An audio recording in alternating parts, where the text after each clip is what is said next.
Hey everyone, this is Mike Wolf. Welcome to the podcast. Today's conversation is with Angelo Vermeulen, who is a space systems researcher, a biologist, artist, basically a Renaissance man with all sorts of different things that he does. And one of the things he did do was participate in the first High Seas mission, a NASA-funded program that basically explores how people can survive for extended periods in space. And he was the commander for the first mission, and that one is focused primarily on food and cooking. He's also involved in Melissa, which is a program from the European Space Agency focused on future regenerative life support systems. And the reason I wanted to talk to Angelo is I've long been intrigued by space travel, as many people are, and increasingly about what people eat while they're in space and what they'll eat long term as we look towards colonization of the moon or of Mars. It's also been interesting to me about how research around food in space has impacted what we eat here on Earth. And so we talk about that a little bit as well. As I record this, we're just a couple days out from Christmas. I wish all of you that are listening to this a happy holidays. I hope to see many of you in Las Vegas for Food Tech Live. But either way, I hope you all have a great holiday season. I know it's been a great year for the Spoon and Smart Kitchen Summit,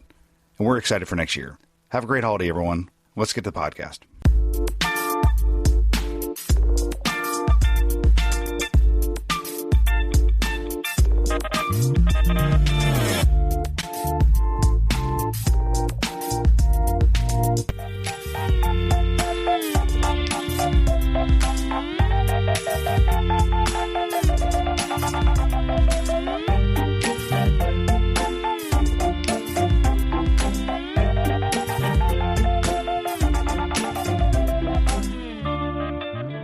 Well, I'm very excited to have Angelo Vermeulen on the podcast today. How are you doing, Angelo?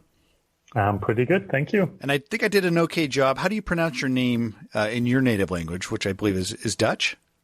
Yes, my native language is Dutch, and we say Vermeulen. Vermeulen. And you're sitting in the Netherlands today? Yes, I'm here actually in my office right now at Delft University of Technology. And you are a space systems researcher, so we're going to talk today about eating in space and what that means. Tell us a little bit about how you got into this practice and this area of research.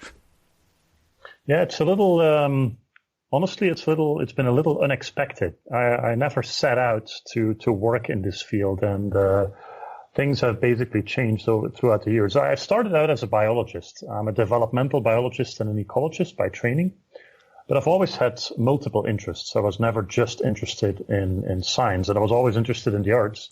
So I also have an arts background. Originally, I studied photography as well as biology. And during a number of years, I focused entirely on arts. And I began to make installation art in which I included biology. And this became this kind of very hybrid artworks, kind of futuristic artworks in which biology and technology were all fused and merged together. And this drew the attention of a particular research group at the European Space Agency. The research group is called Melissa, and what they're trying to do is basically try to develop a regenerative ecosystem, a closed-loop ecosystem that can provide astronauts with fresh food for extended periods of time. And that's basically how I rolled into the world of space exploration. And right now here at Delft University of Technology, that's what I'm doing. I'm looking at the future of mankind in outer space, basically, and biology is one of my focus points. So when we're talking about mankind going into space and doing interstellar travel, we're talking about traveling for long distances for long periods of time. So this idea of regenerative ecosystems within a fixed space, that's really important because you just can't go and find a new source of food. You basically have to use what you have. Well, the thing is, you don't really need to think interstellar in order to bring up the need for a regenerative ecosystem. Even if you go to Mars or even if you make a base on the moon, which is just a couple of days away from Earth, it would be very valuable to have a regenerative ecosystem. It is just really expensive to bring fresh food to the moon or to Mars all the time. So being very resourceful and being basically what is very interesting in this concept of a regenerative ecosystem is that every molecule becomes valuable. And this is a kind of lesson that, of course, also is very applicable on Earth. I think if we want to secure our future on Earth, we'll have to adopt some of that thinking here on Earth as well. And so when we talk about regenerative, that means using our waste, using kind of every output and making it an input. Talk a little bit about that. Yeah, that sounds a little odd to some people. It is. We're literally talking about toilet waste. Everything that comes out of the toilet is captured. CO2, but even sweat that is in the air is being captured. So all the humidity from the air is being captured. So, and all of that is gradually being broken down in a sequence through a sequence of bioreactors, and each bioreactor has a particular type of bacteria. And so the sequence of bioreactors basically breaks down those molecules, and it all ends up in being transformed mainly into CO2 and nitrates. And then the CO2 and the nitrates, they go back to plants, and then those plants provide food and oxygen for the astronauts again. And so in theory, this is a cycle that could go on forever. I mean, we've seen this in movies, right? So The Martian with Matt Damon, I mean, and the book certainly has this idea of like using waste as nutrients. But how long have we been doing this in terms of thinking about this from space travel perspective? Is this something that like has been put into practice fairly recently, or has this been something that the space agencies have been thinking about for decades? Well, the thing is, actually, I have to disagree with you. It is not very present in science fiction at all. Biology in general is not very present in science fiction at all. And I think that's what we're doing here with our research group in Delft. We're actually using biology as a very important component of everything that we design for space. This is conceptual design. For example, if you look at the hallways in the spaceships and starships and Star Wars, there's never any biology there. Right. And so it is very pervasive that our future in space is very technological. Bringing in that idea of biology is quite new, but nevertheless, the Melissa system from the European Space Agency was started 30 years ago. So, and the Russians have started experimenting with plants pretty early on. Already in the 70s, they were experimenting with bringing plants into space. So the ideas of using ecology in space are quite old, and they were already there at the beginning of the space age, I must say.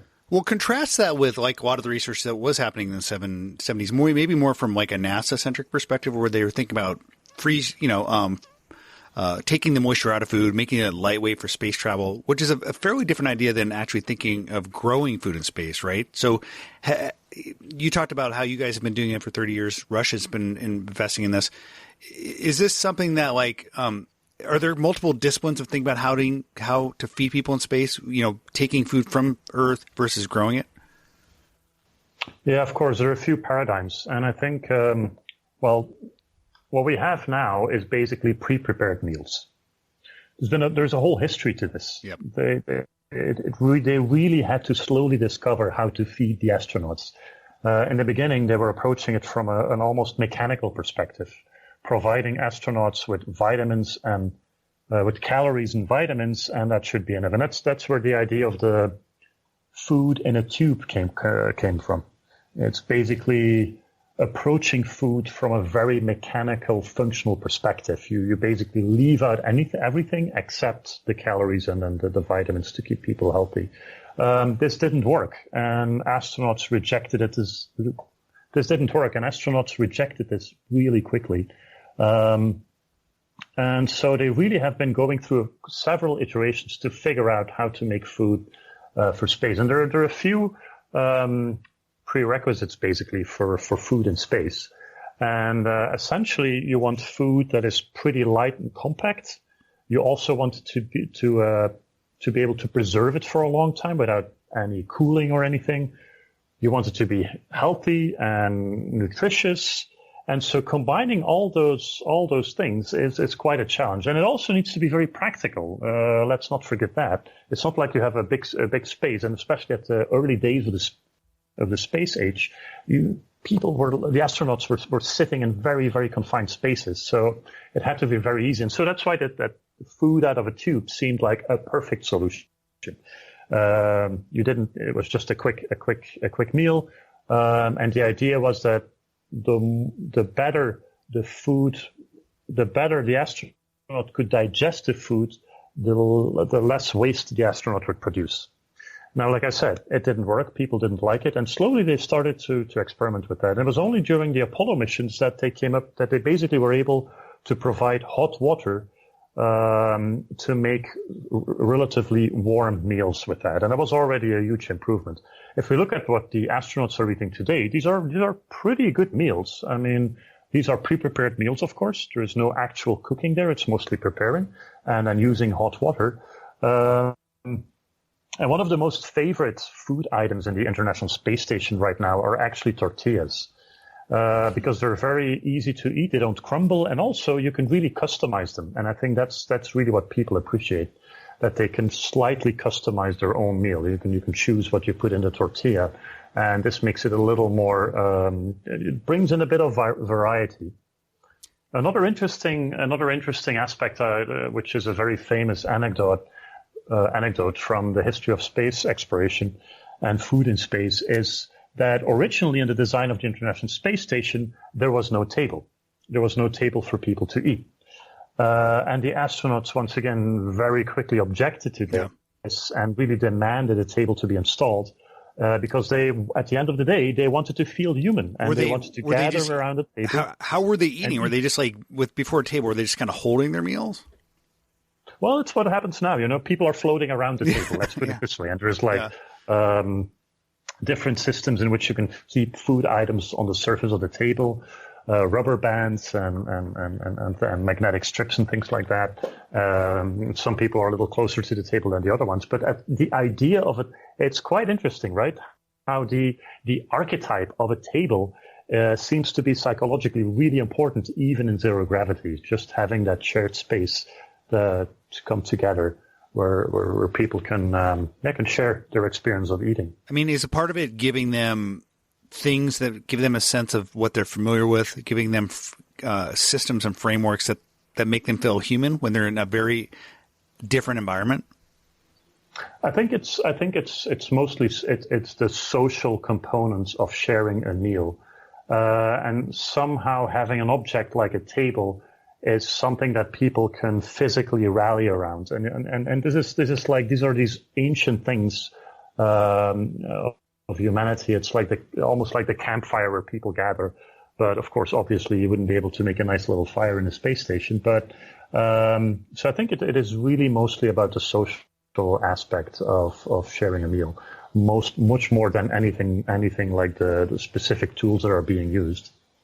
Based on your research and what you're looking at in terms of like regenerative systems in space, how long can we set up humans for travel in terms of like producing their own food, and how much food can you produce in a given like space system or spaceship? Is it something that you think you can sustain over multiple years? Well, at this point, it's still early stages.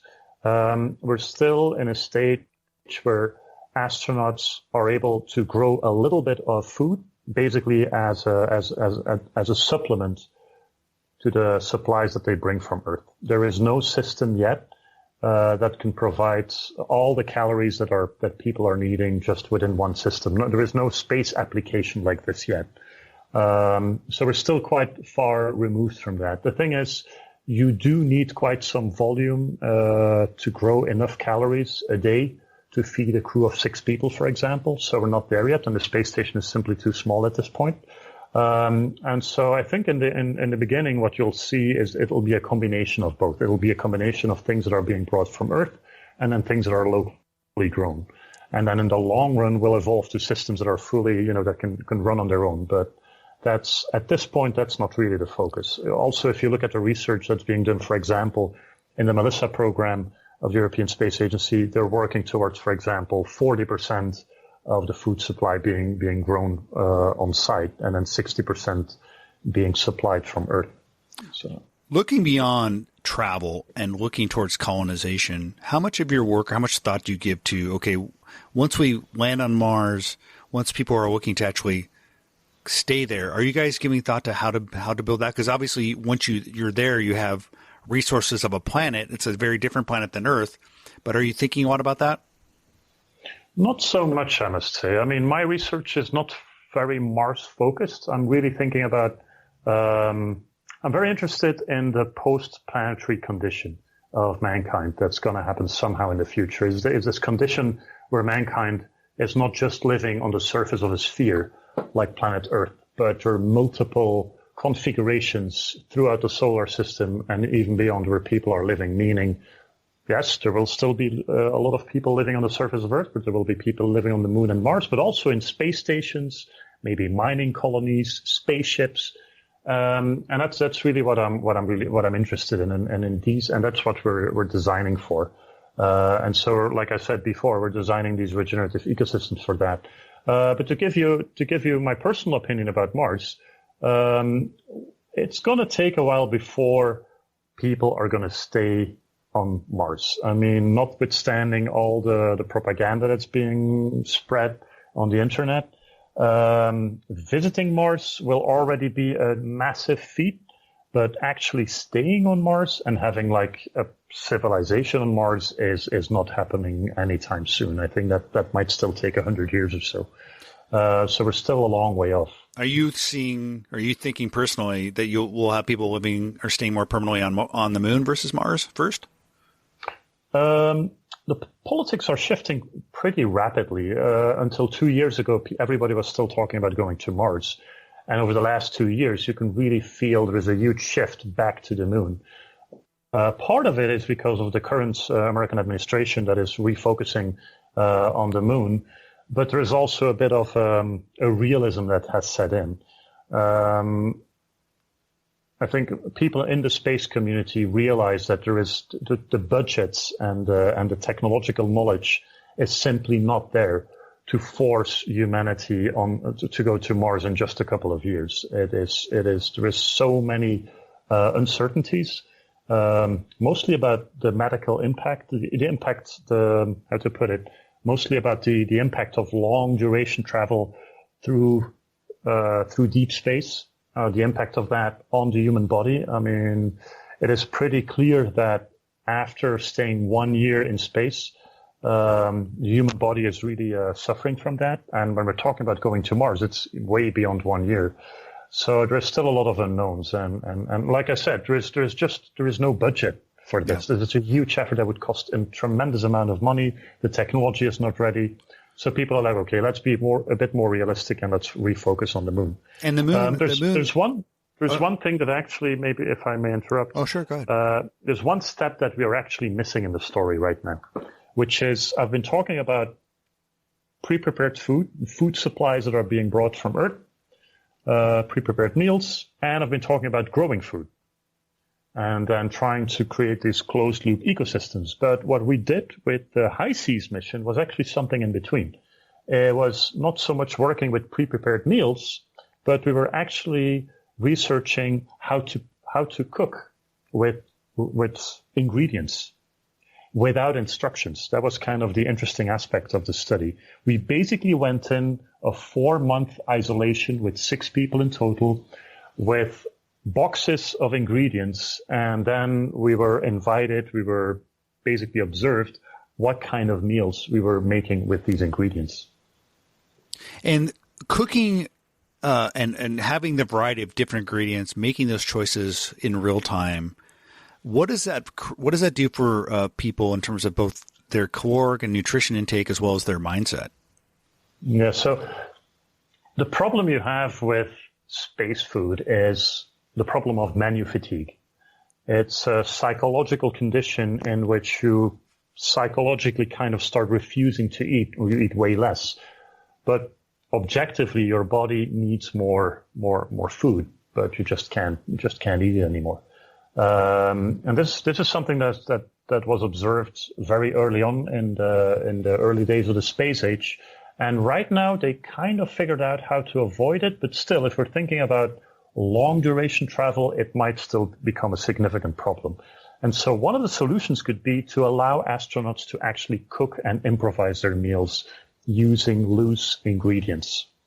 And so during the High Seas mission, we had this interesting setup. And very quickly, for context for the listeners, the High Seas mission is a NASA program. The first one was in Hawaii, correct? The High Seas program is a Mars simulation program. Okay. That's been developed in Hawaii. It's funded by NASA. There have been a couple of missions. And the goal of the High Seas program is basically to investigate the effects of long-term isolation on small crews. Yep.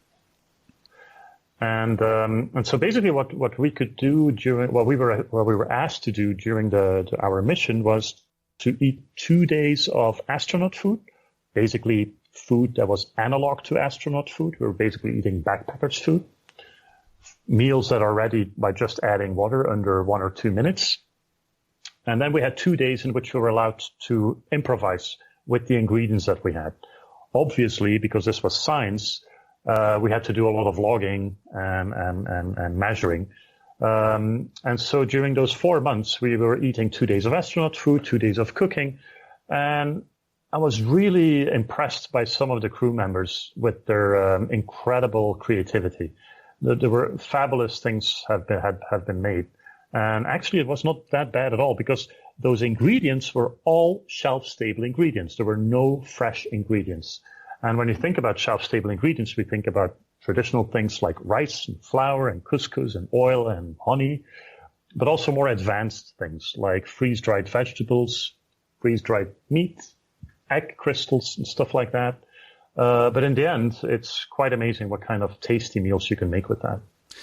You know, I think a lot about the impact of research on things like space travel on food that we ultimately eat here in the U.S. Obviously, we saw some of that. I mean, there's some iconic brands like Tang, right, that ultimately kind of spun out of research from NASA in the 70s.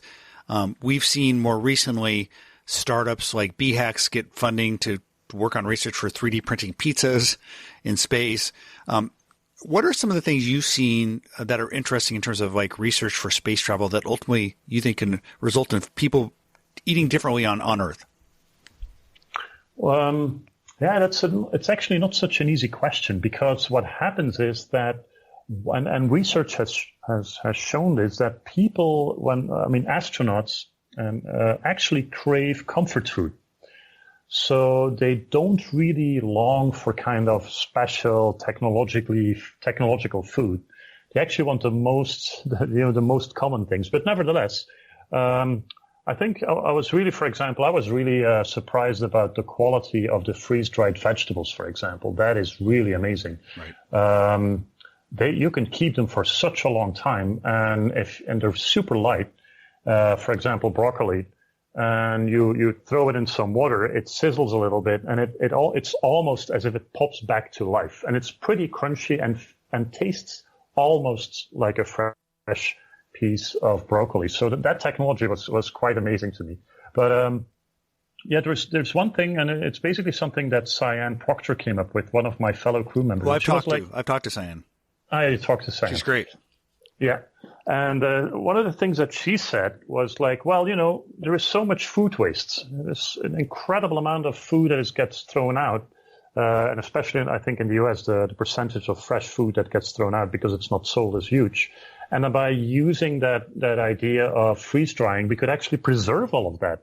Nothing would have to be thrown away. We just freeze dry it and then sell it, and then people can keep on using it. And I think that's one of those ideas that is really compelling and would definitely be beneficial for Earth. What are some of the things you're most excited about with regards to this idea of like working on food systems for space travel? What are some of what is like one or two things you've really learned that excites you? Well, I'm an ecologist, so this whole idea of trying to close the loop, creating that kind of closed loop approach to growing food, is for me, I think, is just the most exciting. I mean, history has shown that it's not as easy as it sounds. If we look at the Biosphere 2 experiment in Arizona that was done in the 90s, you can see how difficult that was, because that was a bit of they had a lot of difficulties and a lot of problems. I mean, a lot of knowledge was gained through that experiment, but in the end, it was a bit of a failure. So that's personally something that I'm really, really fascinated about. But also something that I found quite interesting during my high seas experience was there are two things that kind of stuck with me. On one hand, the beauty of having a cultural diversity in a crew like this. We basically had a very interesting cultural diversity. We had people, I'm coming from Belgium. Then we had one Canadian, Russian American, Puerto Rican American, African American. So that we really had this kind of interesting mix of backgrounds, and it really translated itself into the meals that were being prepared by different people in the crew. And it just brings us a very interesting variety and a different kind of experience during a mission like this. So that's something. And then the other thing is the psychological impact of cooking. If you live in isolation for an extended period like we did in high seas, of course, as you can imagine, after some time, you know every square inch of the habitat. You know your fellow crew members quite well.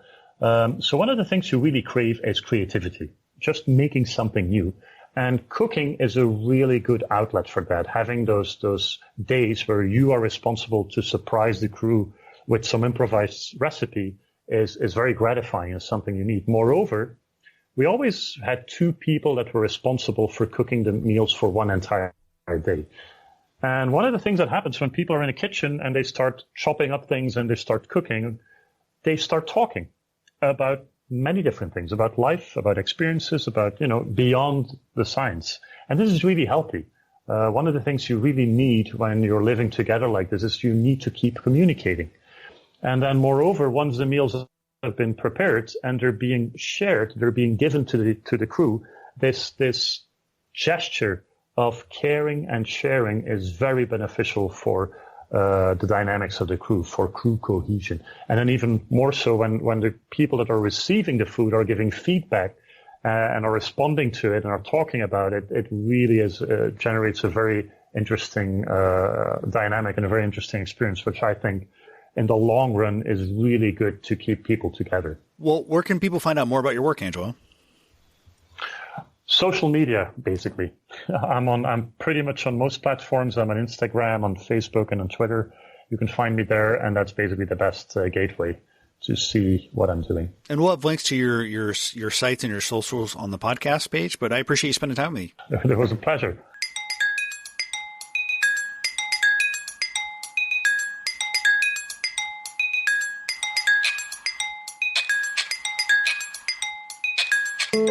Hey everyone, thanks for listening to The Smart Kitchen Show. Check out the Smart Kitchen Summit at smartkitchensummit.com. Find more content at thespoon.tech, and make sure to get more Smart Kitchen shows in Apple Podcasts or wherever you listen to your podcasts. Until next time, this is Michael Wolf. Have a great week.